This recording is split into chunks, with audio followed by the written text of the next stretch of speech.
Yeah, good everyone. You are welcome to this channel. If today is your first time of seeing my face or hearing any of my content, I have few content in there. I want to ask that you go in and check in through the contents. I have some interesting contents, in there. So I do contents related to travels, related to education, politics, entertainment, what have you.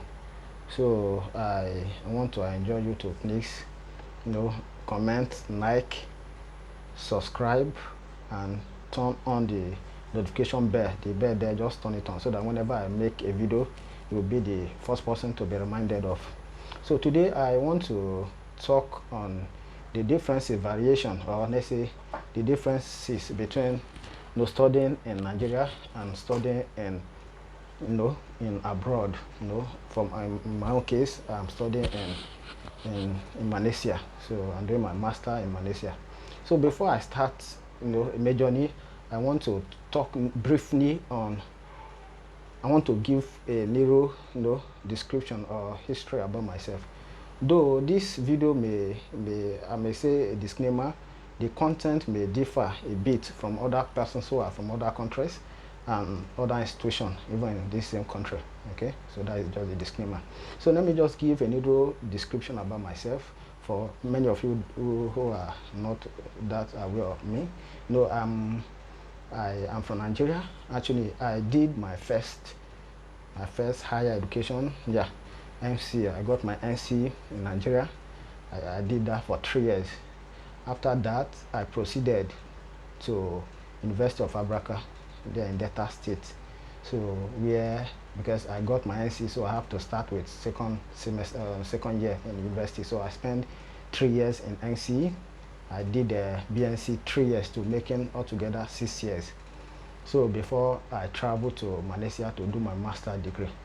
So at least with this little description, you can know that I have a bit knowledge of both systems, how the system works of both countries. Actually, I've been in this country getting to 3 years now. I'm not done with my master's. I'm not done with my master, so I have a new background about the two countries.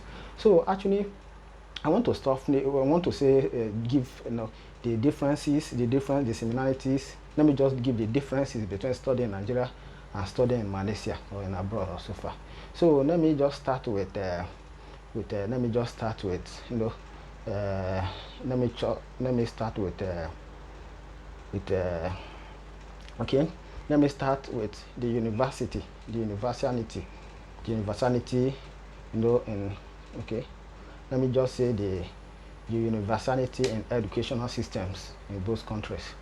Actually, in Nigeria we have systems. They have systems for the rich and we have systems for the poor. But here where I study, there is no such differences between the rich and the poor. And there's no such things are working.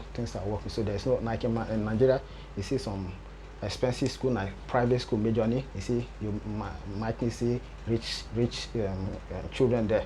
While in public schools and all that, you see some average children. They are the people who study there.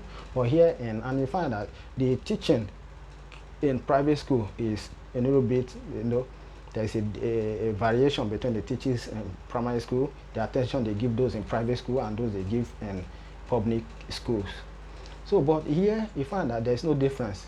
There's no difference between, we see everybody, there's an equality here in Malaysia. So that is the first point there.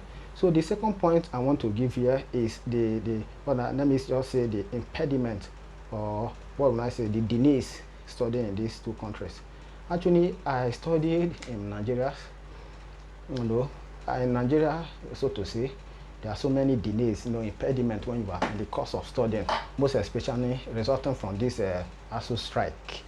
ASU strike is more even ASU strike is more dangerous when it comes to education than all this thunder strike. You find that sometimes they will give strike, they will stay in strike up to six months and all that, sometimes 8 months and 4 months and all that. It disrupts their academic systems and all that. You see some students who are supposed to graduate like yeah, every cause have an effect. There's cause and effect stuff like that.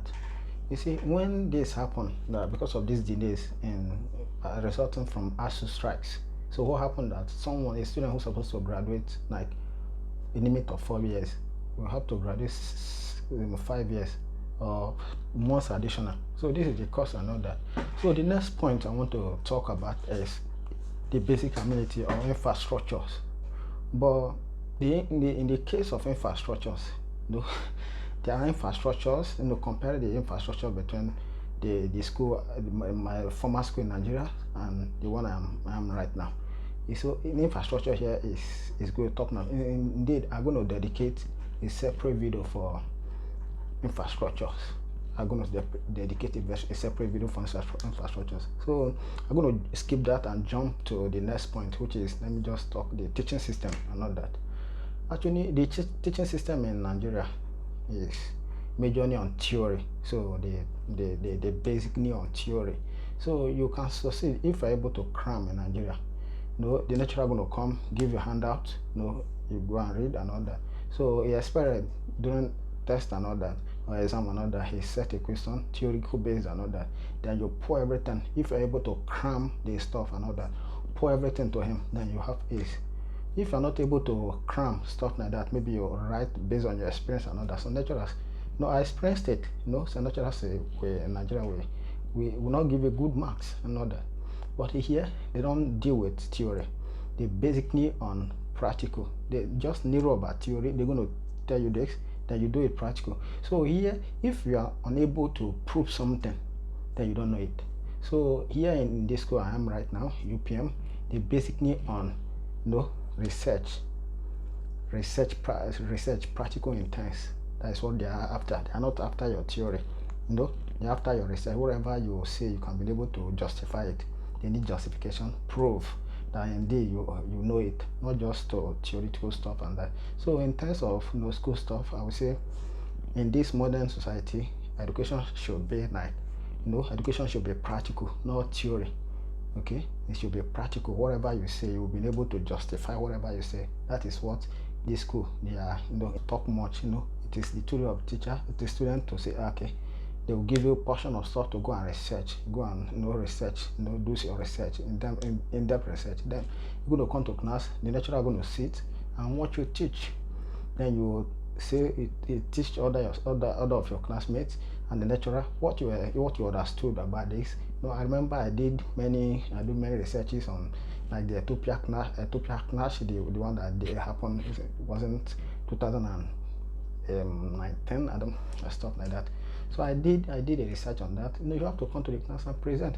So that is how the education is. So it's quite different from how I had it in Nigeria. So I guess in Malaysia I would prefer that than the system how Nigeria operate their system. So we're praying that they're going to upgrade and make it practical. I think that should be better. Yeah, if you are able to follow me to this end, I want to say thank you. If you are not subscribed, I will still like you to subscribe. Thank you so much.